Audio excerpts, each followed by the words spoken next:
আজ 20 বছর ধরে আপনার ঘরে একই রঙে রঙিন টেলিভিশন চলতেছে, আপনার স্ত্রী ছেলে মেয়ে হাস্যরসে কোনো টেনশন ছাড়া নাচ গান নর্তকীর ছবি দেখে, কি মনে হয়? মনেটা হয় কি এটা যে গুনাহ, এটা যে অপরাধ, এটাই তো আপনার দেমাগে নাই, এটাই তো আপনার কানে নাই, এটাই তো আপনার দিলে নাই, এটাই তো আপনার চোখে নাই। নাহলে তো আপনার মাথা একটু নুয়ে যাইতো, নাহলে আপনার কাছে তো একটু শরম লাগতো, নাহলে তো আপনার কাছে একটু বিব্রত লাগতো। আপনি দিয়ে হাসেন, ভাত খান, বন খান, বিড়ি খান, চা খান, আপনি যে গপ মারেন, হাঁটেন, চলেন, তার মানে এটা তো কোনো অপরাধ, এটা তো আপনার টেনশনে নাই। কি মনে হয় যদি আপনার কান নির দেখেন বন্ধ হয়ে গেছে, আপনার দিল নিবাফ বন্ধ হয়ে গেছে, চোখেরই পর্দা পড়ে গেছে, ডাক্তার দেখা। আজ 30 বছর ব্যবসা করেন, 20 বছর ব্যবসা করেন, একই রকম মিথ্যা বলেন, বাটপারি করেন, ঠকান, কম দেন, প্রতারণা করেন, ওজনে কম দেন, মিথ্যাই আপনার ব্যবসা, চুরি আপনার ব্যবসা, ডাকাতিটাই আপনার ব্যবসা, ওজনে কম দেওয়াটাই আপনার ব্যবসা, বাটপারি সিটারি কথা বলনটাই আপনার ব্যবসা। এটাই প্রতিদিন, এটাই শনিবার, এটাই রবিবার, এভাবেই সোমবার, এভাবেই মঙ্গলবার, এভাবেই বুধবার। আল্লাহর দোহাই বাপ, মুসলমান এমন হইতে পারে না, ইমানদার এমন হয় না বাপ। আমারে মাফ করেন, শক্ত কইয়া ফেললে আরেকবার না আইলে আমারই সমস্যা, এমন দূর আছে, কষ্ট আইতে।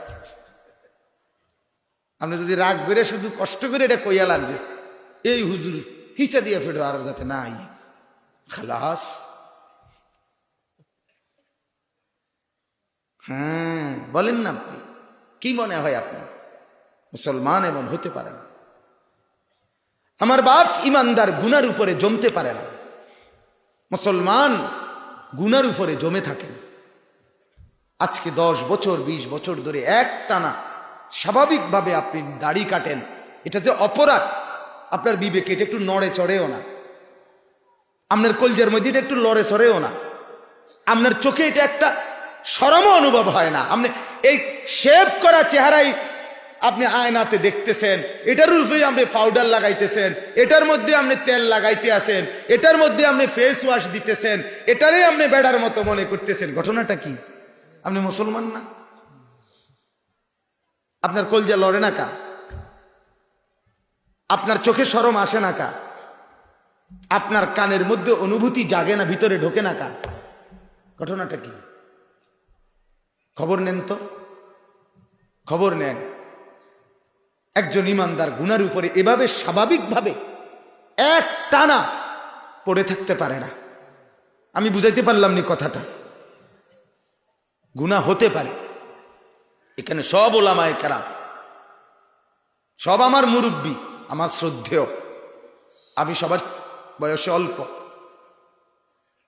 গুনাহ ইমানদারের হতে পারে বাপ, গুনাহ হতে পারে, অনেক গুনাহ হইতে পারে, কিন্তু গুনাহটাকে কন্টিনিউ বানায় ফেলা, আমি কথাটা বুঝাইতে পারছি কিনা, এটা স্বাভাবিক বানায় ফেলা, এটা কোন ধরনের মুসলমান?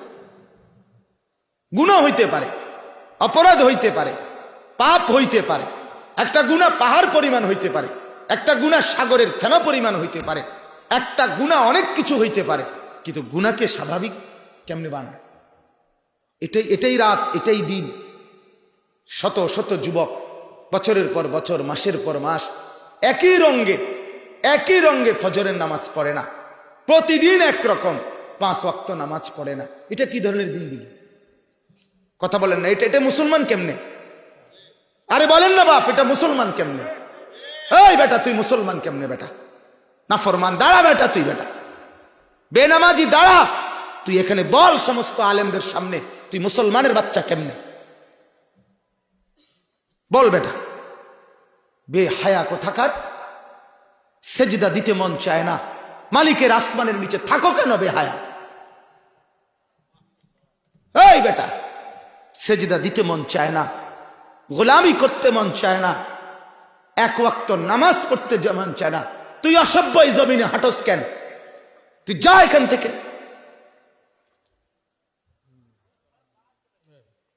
আন তানফুযু মিন আকতারিস সামাওয়াতি ওয়াল আরদ ফানফুযু, বের হ তুই বেটা, তুই আসমান ছেড়ে দে, জমিনের সীমানা ছেড়ে দে না ফরমান। যা তুই। এটা নির্লজ্জ ছাড়া আর কিছু, বেহায়া ছাড়া আর কিছু মিয়া। ইনসান কিভাবে এমন হয়? মুসলমান পরিচয় দিলে এভাবে কেমন হয়? আমি মুসলমান, আমার নাম মুসলমান, আমার বাপ মুসলমান, আমার মা মুসলমান, আমি জন্মের পরে আজান শুনেছি, আমি এতগুলো মসজিদে আজান শুনি, এরপরেও আমার কপালে সেজদা দেই না। আরে আমি মানুষ কিভাবে?